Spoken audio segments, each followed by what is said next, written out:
Now everything is hyper-connected, so you are pretty much permanently under attack. The CrowdStrike incident was a faulty update to the Falcon sensor. No data have been exfiltrated because the computers were inaccessible. It was actually the most secure.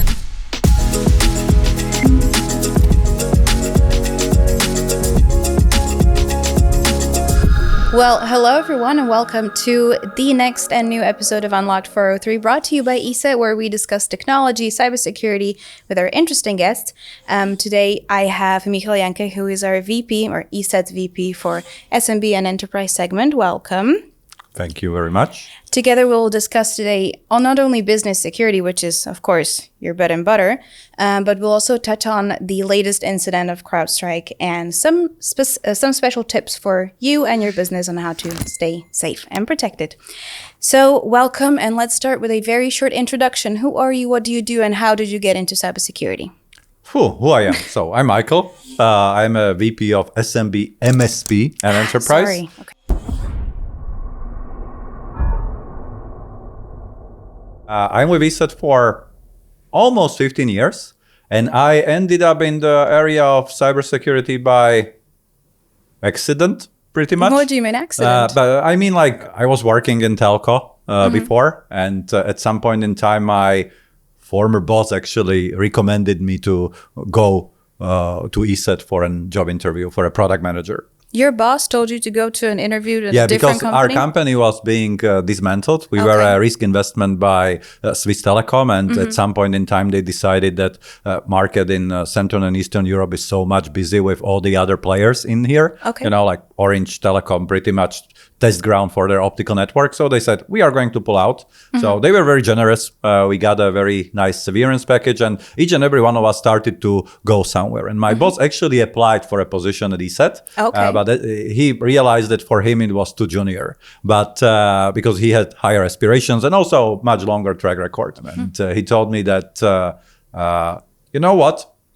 As a boss, of course, I would be very happy if you stay. You have a bright future at T-Mobile. There is no way we are going to let you go. But as a friend, I tell you, go there. Because telco industry has already reached its peak. Because, you know, there was this one invention by Apple, which was called iPhone, which pretty much ruined the entire telco industry business Not model. sure if I heard of it. Because up until then, you remember how expensive all of those things were, where we were paying for SMS messages. We were paying for roaming. And now it's all about data. And data is expensive to deliver, but you don't have that much margin on it. So telco industry reached its peak of profitability, and now they are trying to diversify. They are actually starting to do even cybersecurity as a MSP or MSSP. But cybersecurity was the shining star, and it's still a shining star. So he told me, for your future career, go. So I went. How would you describe the main difference between the B2C segment and the B2B segment which you work in?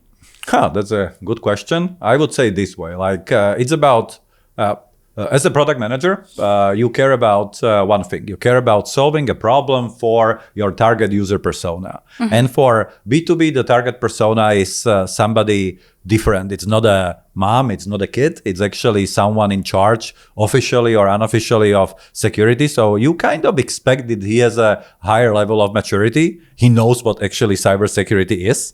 So that's like the first main difference. B2B knows that cybersecurity exists. B2C is something abstract. Yes. That's like first thing. And second thing is that, of course, the environments are usually much more complex. In B2B is actually much more prevalent, and they are much more cyber dependent. Because if you think of business these days, and it really does not matter what kind of business it is, you can be a dentist. All your patient database or your data, all the x-rays, everything is in your computer. If you are an architect, everything is there. If you are a doctor, everything is there. Even a florist, he has her logistical evidence of how much flour she has on stock. Everything is computerized. So everything is data.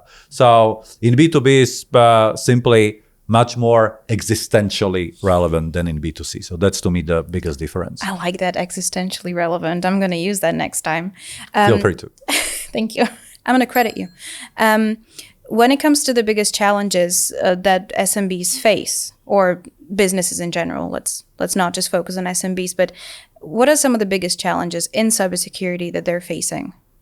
It's the complexity, because again, 20 years ago, you had a computer and you had a modem and you needed to pay fortune to actually connect to the internet for just a couple minutes to get your email. Now everything is hyper connected. So you are pretty much permanently under attack, because if you are connected, you are under attack. Your computer is accessible from the outside world. There are various ways how you can be penetrated. It's no longer malware. It's identity theft. It's a supply chain attack that actually you might have not done anything wrong, but you might have still be breached. Because again, SMBs are humans mostly. And the smaller the company is, much more it has with B2C than with B2B, because the only difference is that they know that cyber is relevant, but their level of expertise, their level of knowledge is pretty much equally non-existent.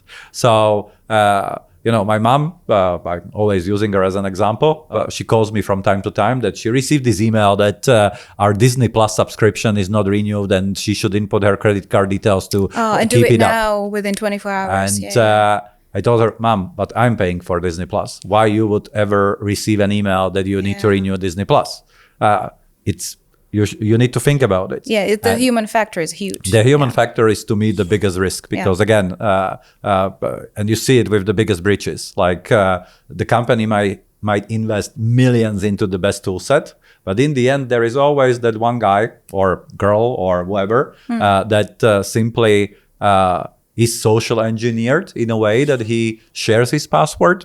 And it might not have been even the same password for the company, but, coincidence, people reuse passwords. Oh, it's like, I don't want to ask any of you here if you do. I did it because I cluster the services I use in a way that if I use something as a one-off, but recently I started to think, but it does not really matter if it's one-off or not. You always need to think about it, that even that one-off might be eventually penetrated, and they will simply break into all of your one-offs. And if you have stored your credit card details in any of them, they are leaked. Yeah, it's just interesting. Like you said, we store all of our data somewhere, and employees store all of their data somewhere, and all of it can be breached, and a lot of it can lead to a breach of a company as well. Yeah. Speaking of that human factor, because it is still like 80% of the attacks happen through the human factor, through the human error, it is a huge problem for not only consumers but businesses. What should companies do to create more awareness? Educate. Train. How? Train. There are cyber awareness trainings. There are various simulations. You can do phishing simulations. You can even do, and we do it at our company. It's sometimes funny because you end up paranoid, because there are multiple ways how they can phish you. There are multiple ways how there is of course, penetration testing, but there is also a physical one. Yeah. They can even do the social engineering physically. They meet you in person. They call you in person. They pretend, our company does it regularly, and it's good because it keeps you on high alert. Because the funny thing is that the attackers become much more and more sophisticated.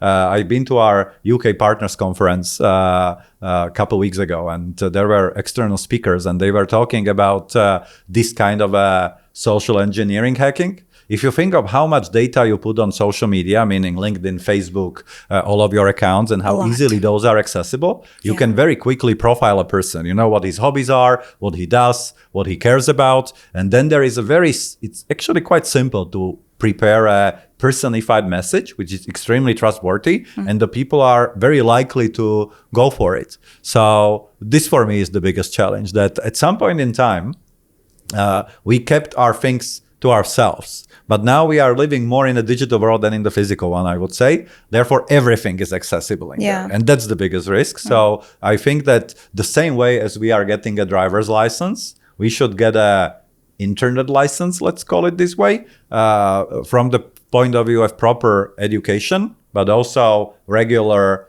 like recertification, I would even say, because our lives are dependent on it. So companies should invest more into it. So cyber awareness training and all of those things, for me, they are essential.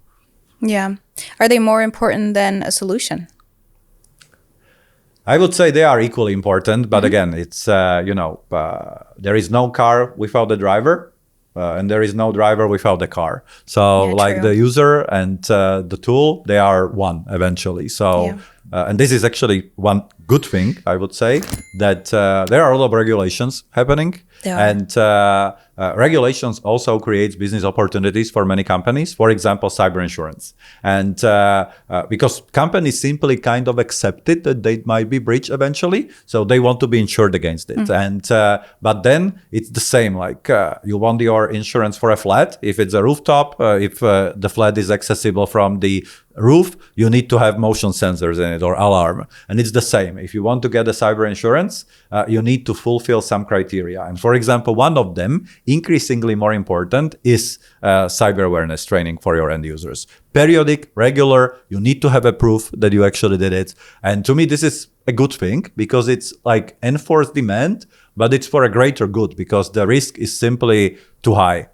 We cannot ignore it anymore. So I would say that it should be, and it's 1 hour of your time. And how often do you reckon one should take such training? Because I mean, it changes. At least once a year. Once a year, okay. Yeah. Because again, it's the attack vectors, the ways how the attackers operate, they change a lot. Like day to day. So therefore, even the content needs to change. Yeah.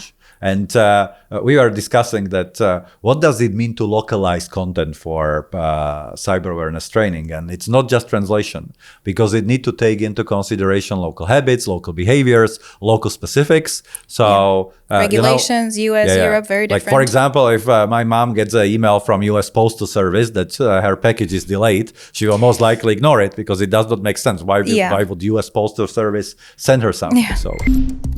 But I want to focus on something that happened in the world of business and cybersecurity and technology quite recently in July. And that, of course, is the infamous CrowdStrike incident that we all know. And it still is talked about today because there are some repercussions from that. For those who don't know, the CrowdStrike incident, and please correct me if I'm wrong because you're more in this than I am. The CrowdStrike incident was a faulty update to the Falcon sensor. Sensor? Was it? Yes, sensor. Yeah.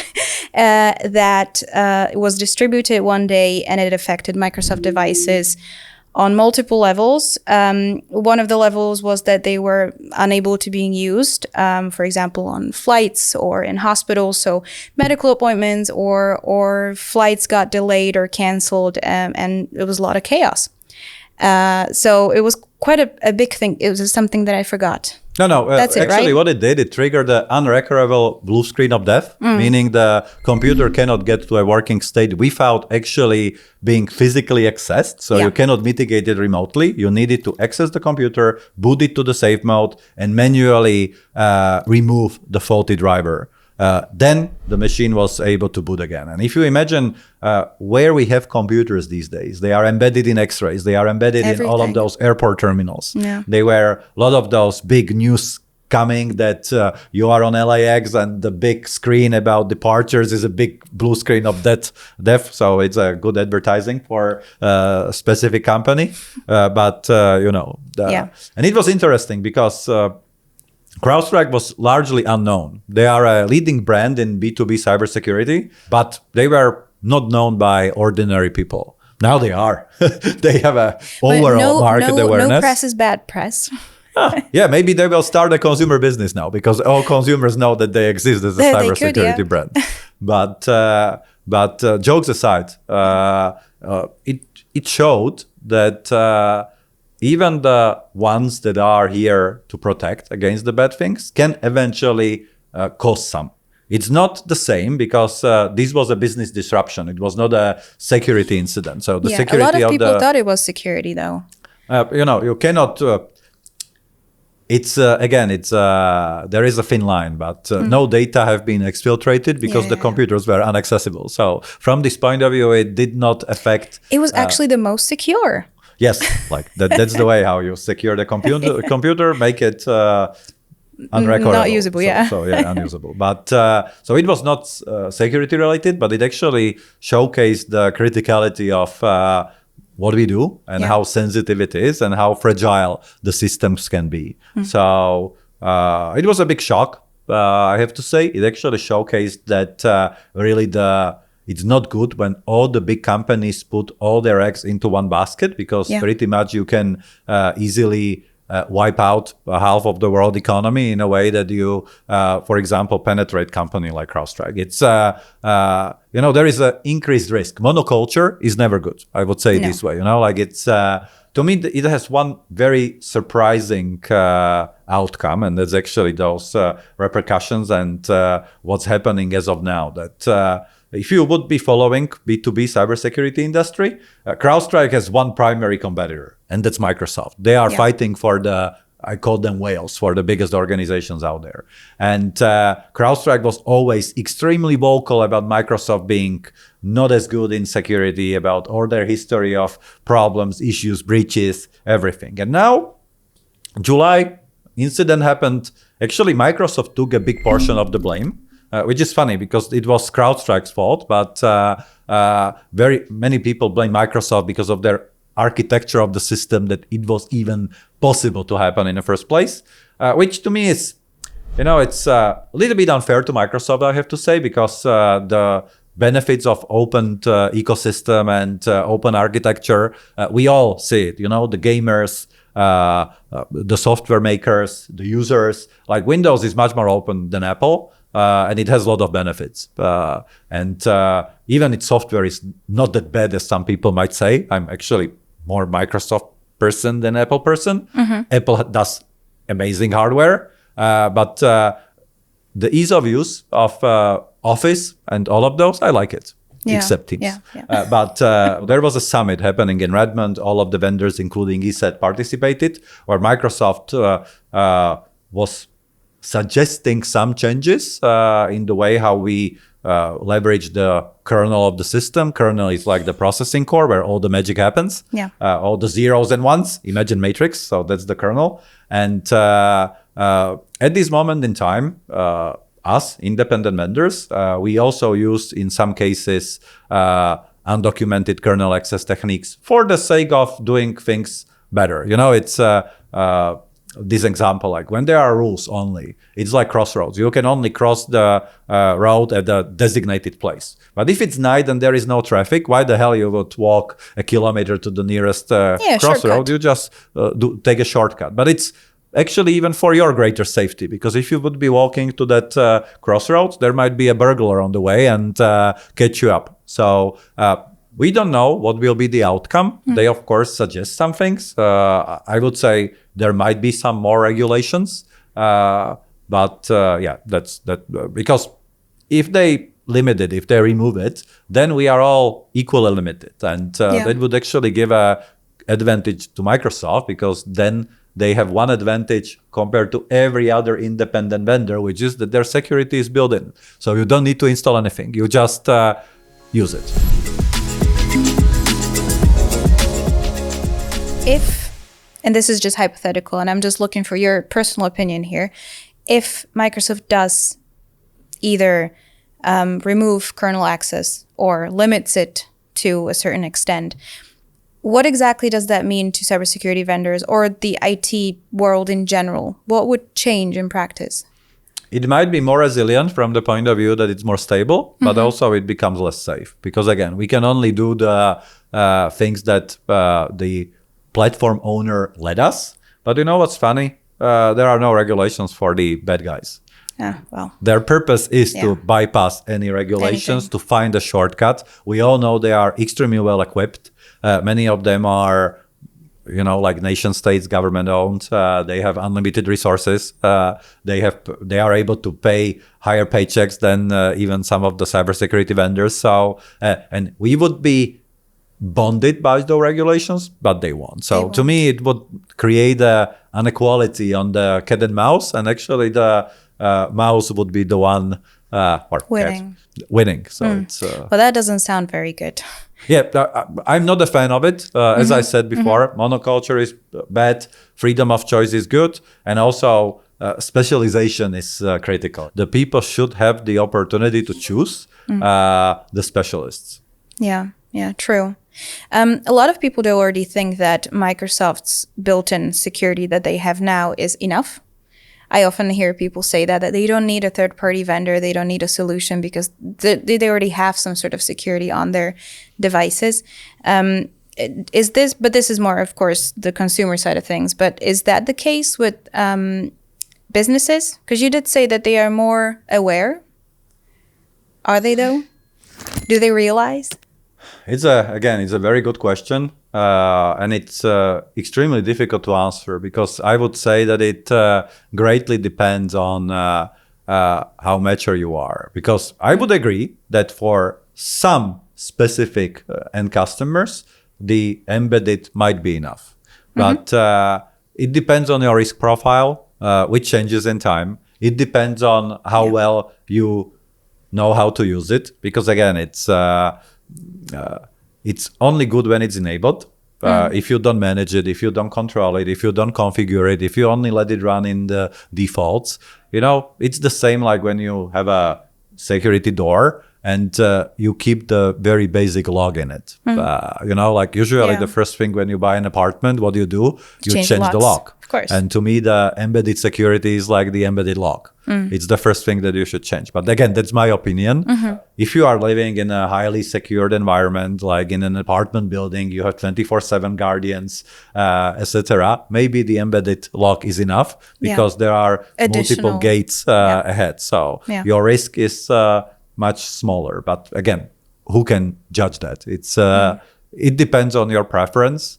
But again, I would always say you should have a freedom of choice, and you need to think of what your risk factors are. And because no solutions is equal from the point of view of feature set. No solutions are doing the things in the same way. So that also depends, like what's your risk profile and what your biggest pain points are. Yeah. Speaking of that, for the businesses, what are some of the key things that they should implement to stay secure? So as I said in the very beginning, like currently the most of the attacks or breaches, they happen through stolen identity. Yes. Weak password. So like proper. And I would even say, I believe in a passwordless future. So when I don't have to use a password, I rather use biometrics login, like Face ID and all of those. So some sort of authentication, but not necessarily you should password. have authentication, ideally passwordless, ideally two-factor. So there is, two-factor, something I know versus plus something I have. So yes, it might be sometimes rigid or inconvenient, but it's becoming more and more prevalent. Even if you log into your e-store, they usually send you an SMS with 6-digit authenticator code, so they verify that it's really you. And imagine that you have your computer where you have all your pictures, all your details, all your expense reports, everything. And it really does not matter if you are a consumer or a B2B. Yeah. And you just have a stupid 5-digit password, or in the worst case scenario, no password at all. Happens. Or you have it written next to your computer. Or a tiny sticker. That's sometimes happens. Yeah, true. So that's the first one. Solve this problem. Second one, we all know that vulnerabilities are happening quite often in the software world, and they are very often exploited. Yeah. So if you have unpatched systems, they are full of holes. It's like open doors. It's again, you might have a great password, but the moment you log in, the moment you are connected, your computer is penetrable, especially if it's vulnerable. So it's the same. You need to take care of that one. Of course, run a robust, ideally multi-layered, of course, security program to take care of the rest. Because again, there is... many people still think of it as an AV, but it's no longer an AV because we does a gazillion thing on top of it. We have modules for brute force attacks, for anti-phishing, and all of those, because again, we are tracking like huge amounts of telemetry. So we know we have our researchers, our threat intelligence analysts, and they know from which regions, which places, which areas those actors operate. So, and there are a list of IP addresses. And we know that like if it's coming from this address, if it's coming from this domain, if it's containing this and this portion of a code in it, we know it's bad. So, and it's not a virus. It's just knowing the behavior. It's a lot of the industry nowadays is behavior based. So, and we know it. We know them. So we are very efficient at stopping a lot more than just viruses. And you should have a software like it. And then what I said already, train your users to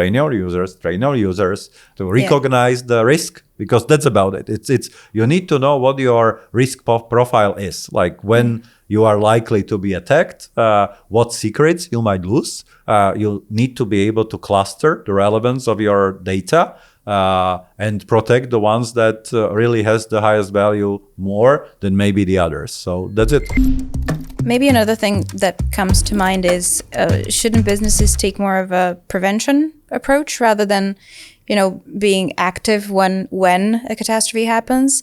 Like it goes hand in hand with of course, with what you just said with the training. And it's that's even if you look at cyber insurance, they are actually motivating them to do it because they won't insure you if you don't fulfill the requirements, and those requirements are pretty much what I told you. Implement 2FA, have vulnerability and patch management implemented, regularly train your users. Of course, they also motivate you to actually invest into things like EDR or MDR. But over here, I have my own little opinion about it, that it's a double-edged sword, because, the EDR and XDR is able to identify when you have been breached, but you did not know about it the moment you have been breached. So it's more like retrospective investigation. But it can also serve as an evidence to the insurance company that you actually have not done what you were supposed to do. So you should always think about it, that the tool itself is no magic. The tool itself does its job, but its job is to collect evidence. Right. So it's like a camera, like you might have cameras at your home, but they will not prevent the bad guy from getting in. They will just serve as an evidence that somebody was in and maybe what was stolen. So, but if, for example, the camera will show that somebody went into the house via an open window, guess what? You are not going to see your claim from the insurance company. So always think about patching the holes, fixing the things that you can fix first, then over investing into camera systems, because guess what? When it comes to keeping up with what's happening in the IT or cybersecurity world, do you have any resources that you always come back to? Something we could recommend? That's a good question. I would say this way, like I'm active on social media, but actually I'm active on the social media that I consider helpful for myself. And for me, it's only two. It's Instagram and LinkedIn. And it's about who you follow. It's the same. Like they are influencers. Some of them are producing content, which is crappy. It's just pictures, photos, whatever.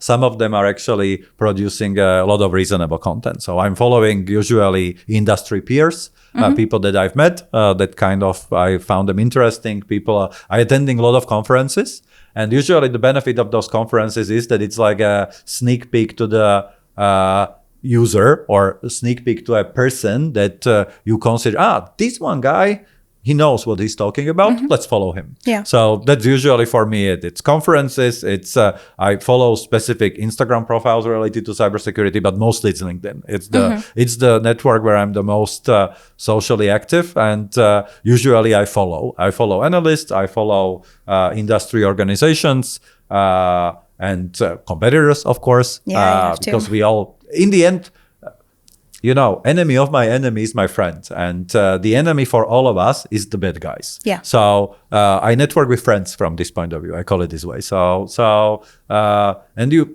that helps you enrich yourself. But and of course, the ones that don't work in cybersecurity and want something more generic, more consumable, I would say. We have our Belief Security, we have our podcast, for example. Yes. So that would be what, of course, I would recommend. And my last question for you, which is something I ask everyone that comes on the show, is what are your top 3 tips on staying safe? In general, not business, in general. Hygiene. That's like the first one. Yeah. And again, it's a good thing because hygiene in person, so you wash your hands, but hygiene in computer world means clean your passwords, clean your cookies, clean the browsing history. Don't let the attacker any unnecessary spoil. So hygiene is the first one. Then, of course, be aware. Be aware of your surroundings. It's the same, like the the worst thing that can happen to you is, and I'm a very clumsy person, so I need to be aware of my surroundings, because if I'm not, there is a very highly chance that I hit something with either my head or we haven't hit the mic. Well done. Good job. That's good. So be aware of your surroundings. And last but not least, just don't be stupid. That's a good one. Like it's I know it's very basic, but what's being stupid? I would say not stupid, naive, because usually those. The most sophisticated attacks, they are usually attacking our emotions. So, and we usually go for them because it's something extremely compelling. So always ask yourself, isn't this sounding too good to be true? Or isn't it too obvious to be something bad? So like, try to be clever. And to me, clever is not being stupid. So not being naive and yes, good. So that would be what I would say. Thank you. I think those are very good advice. And I think we've covered a lot. I'm very happy that you came on the show. It was really nice talking to you. We'd love to have you again sometime if you want to. Of course. Like the topic of MSP would be something which I would love to dig into, because I think that... Because you're going to open your own business one day, Yeah. And I would like to give the audience the advice, like how to choose a good MSP, because there are many companies entering the area of MSP. Not every one of them is equal.